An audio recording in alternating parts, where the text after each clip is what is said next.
Welcome, I'm Wendy Smith, the Healthy Mummy Trainer, and I'm here to give you a 1-minute tip of how to do the perfect squat. So your feet are hip width apart. So if you look down, you put your heel next to your toe and then pivot. So they're right underneath your sit bones. Keep your knees in line with your toes, make sure they're pointing straight. And then you start to activate your tummy and squat down. It's always good to just start with your legs first. Be careful, if you have sore knees, don't go down as far. This is a side view, so sitting down on a chair, you should have 90 degrees at the knees and 90 degrees at the hip, as much as possible.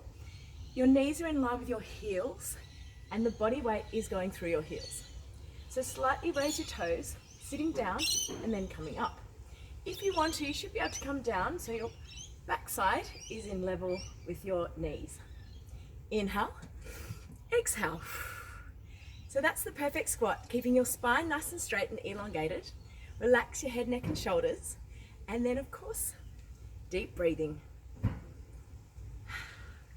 Have a great day.